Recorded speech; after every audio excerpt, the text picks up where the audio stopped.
inside the velvet shadows of a forgotten tent, where history's misfits became stars and human tales were stranger than fiction. Sometimes it isn't just about spectacle, it's about survival, identity, and the quiet bravery to be seen.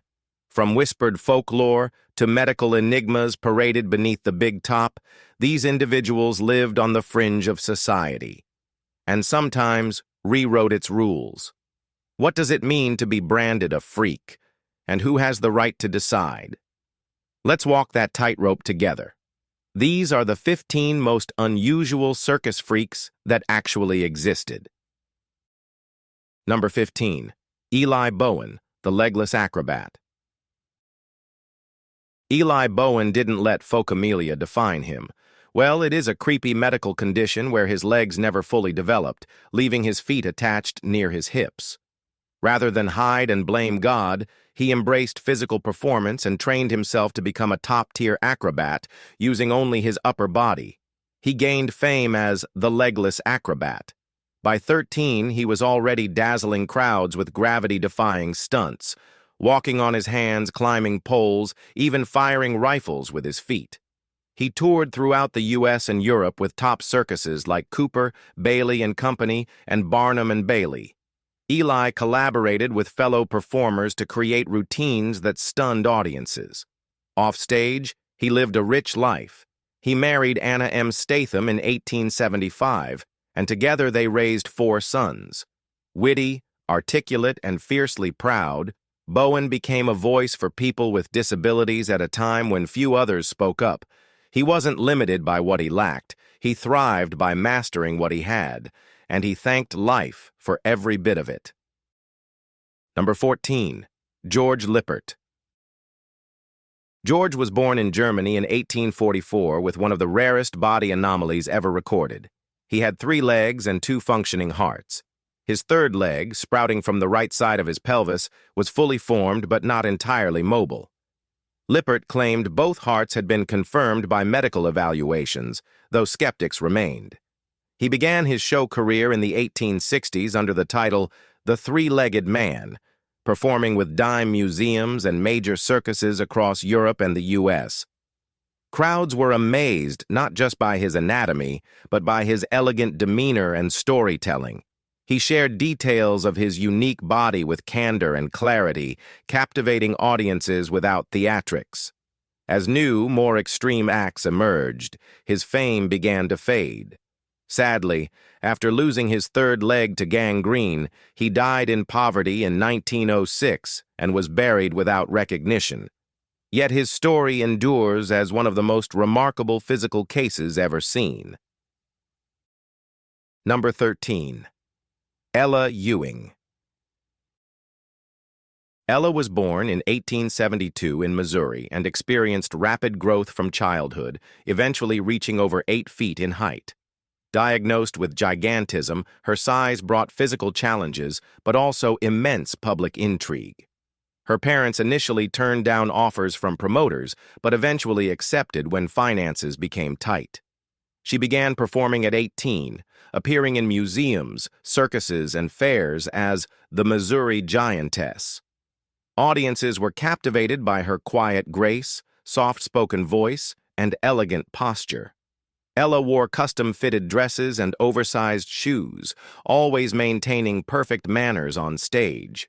She'd often stand for hours, warmly greeting guests with polite smiles. Much of her earnings went toward building a custom home, complete with enlarged door frames and high ceilings. She never married and kept interviews rare, guarding her private life. Ella died in 1913 due to complications from her condition. Her legacy remains a quiet act of defiance, living tall in every sense, with dignity that towered over the spectacle. Number 12. George Constantinos. George, better known as the tattooed Greek prince, was born in Albania in 1833 and was fluent in multiple languages. A natural adventurer, he joined a French-led gold expedition to Burma, but the mission failed when locals captured them.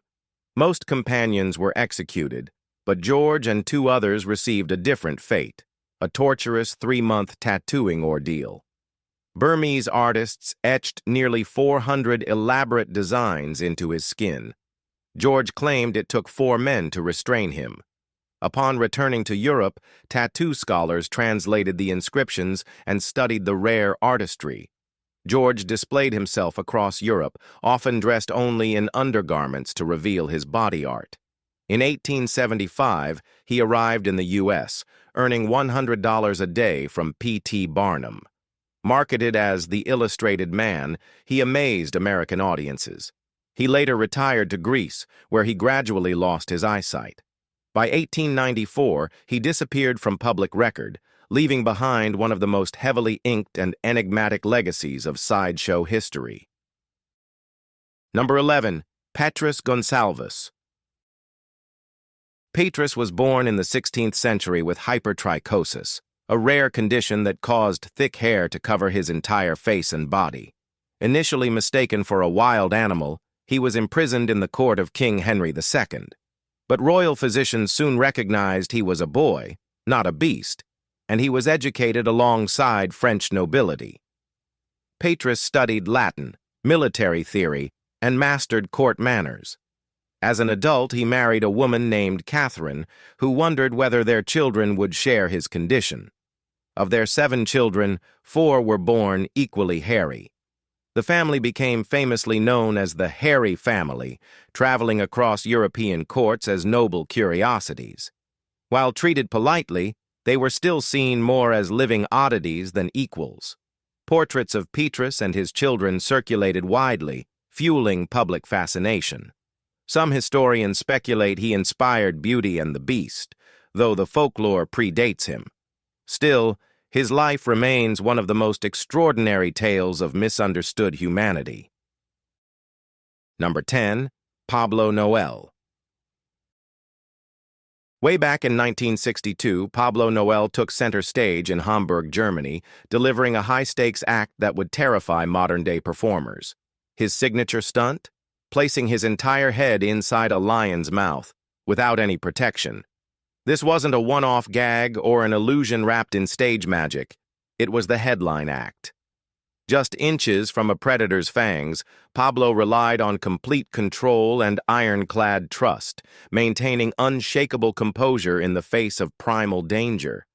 Performances like these defined mid-20th century circus culture, where daredevils flirted with death in real time. Audiences sat frozen in breathless suspense, the jaws, the stillness, the risk. These weren't tame animals. They were unpredictable, wild beasts. Pablo's act walked the razor's edge between reckless courage and calculated mastery. It became an iconic symbol of raw nerve and the circus era's hunger for real danger.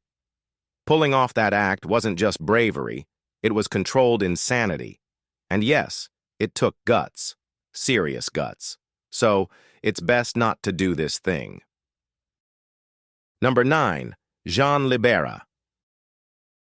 Jean Libera, born in Rome in 1884, gained fame as the man with the parasitic twin.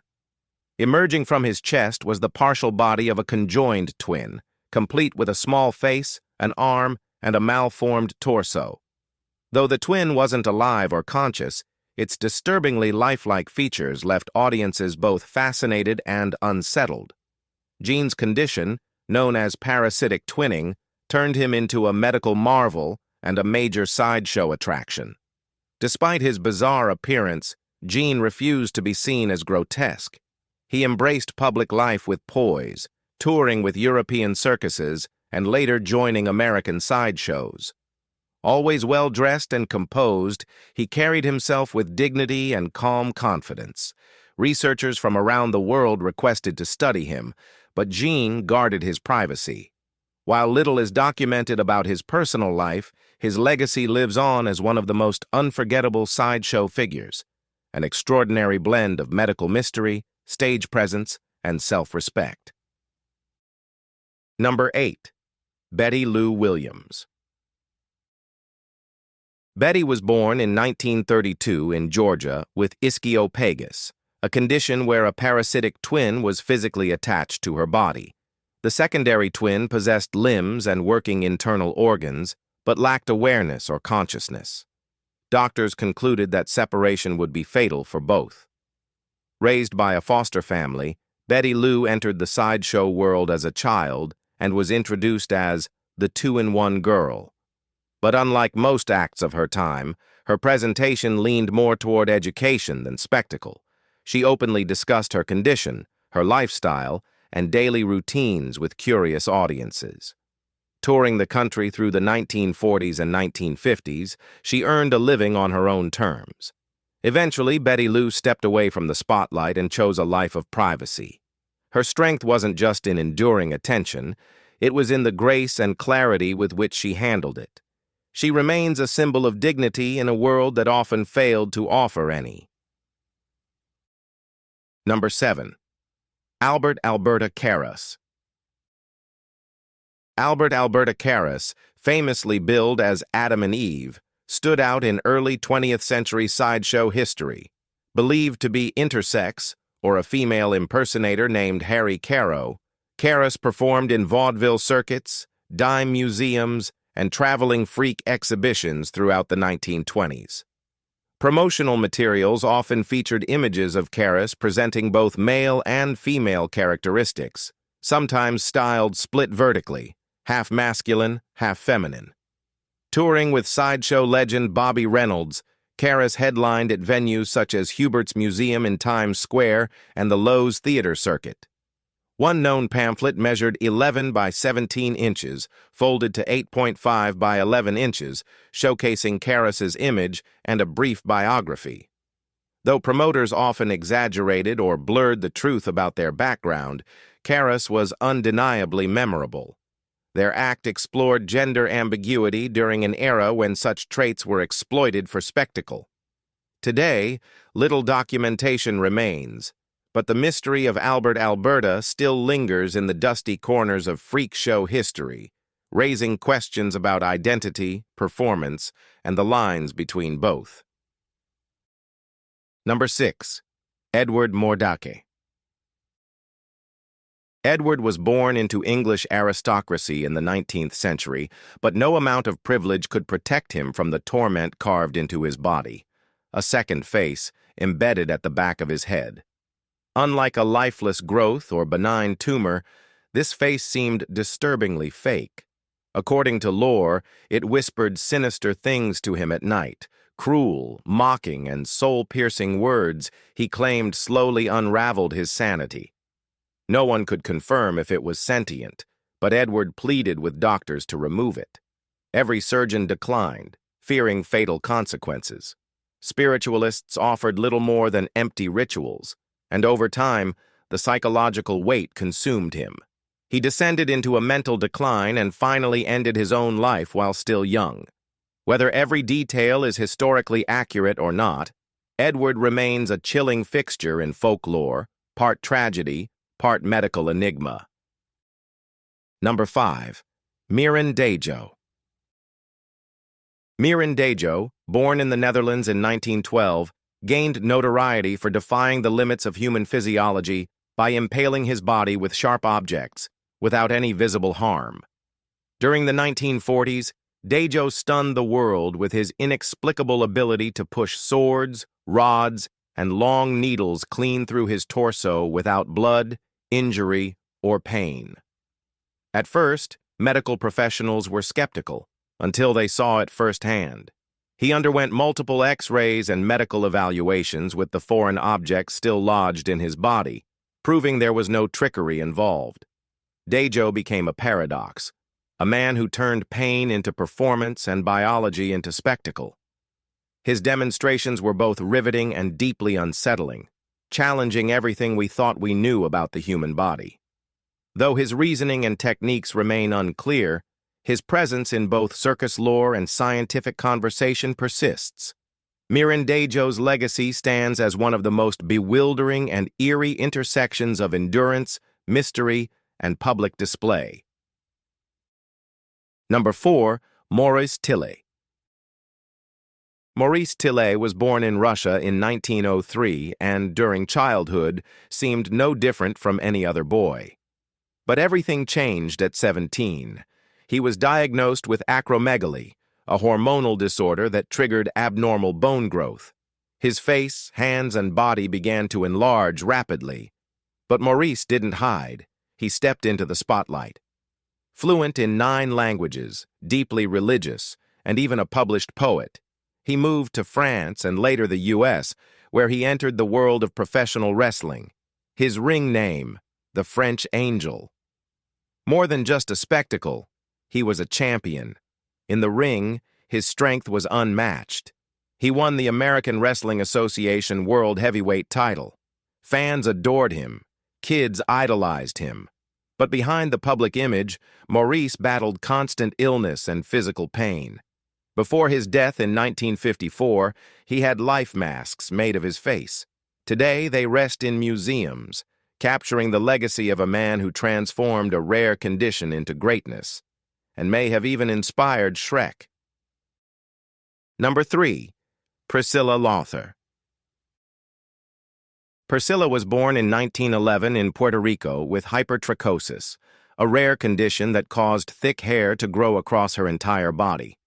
At just 3 years old, her father brought her to New York, hoping American doctors could shed light on her unusual appearance. That journey introduced her to Carl Lawther, a kind-hearted showman who recognized her potential and helped launch her career in sideshows. Though hesitant at first, she became known as the Monkey Girl, a name she never truly embraced. Wearing a custom-made fur coat, she captivated audiences with her gentle smile and striking presence. But Priscilla's life extended far beyond the stage.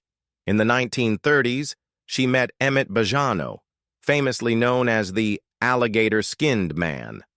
The two fell in love, married, and became one of the most celebrated couples in sideshow history. Together, they turned public curiosity into a lifelong romance that enchanted an entire generation. Number 2. Felix Werle. Felix Werle, famously dubbed the Elastic Man, was born in 1858 in Wisconsin and astounded onlookers with a body that moved like it was made of rubber. Similar to the famous Gary Turner, Felix could stretch his skin several inches in any direction and twist his limbs in ways that looked anatomically impossible. His joints hyperextended with ease, and his skin stretched and recoiled like elastic bands. Touring with prominent circuses and appearing in medical exhibitions, he became the subject of fascination among professionals who suspected he had Ehlers-Danlos syndrome, a rare disorder affecting connective tissue flexibility. But Felix wasn't just a passive oddity. He was a showman who mastered his gift. He bent his arms backward or pulled the skin from his neck like pulling taffy, making jaws drop. Felix transformed a rare medical condition into high-level performance art. His name became synonymous with physical spectacle, remembered as a legend who danced on the edge of human anatomical limits. Number 1. Alice Elizabeth Daugherty. Alice, famously known as the Werewolf Girl, was born with one of the most uncommon genetic disorders ever documented, hypertrichosis lanuginosa. This condition caused her body to be cloaked in a layer of soft, downy, lanugo-like hair from head to toe. Her unusual appearance quickly drew fascination, and her parents decided to introduce her to the world of public exhibitions, where she became a regular figure in traveling sideshows. Crowds were awestruck by the sight of a child wrapped entirely in pale, silky fur. Yet unlike others in similar roles, Alice never leaned into theatrics. She performed quietly, without elaborate personas or exaggerated characters. Her condition, medically rare even by today's standards, rendered her both a curiosity and a scientific puzzle. Alice wasn't just displayed. She carried herself with a calm dignity that stood out in a world built on spectacle. She is remembered not only for her striking appearance, but for the serene humanity she held beneath it. If you've enjoyed this video, be sure to like it, share it, and subscribe. Thanks for hanging with us, and we'll see you soon.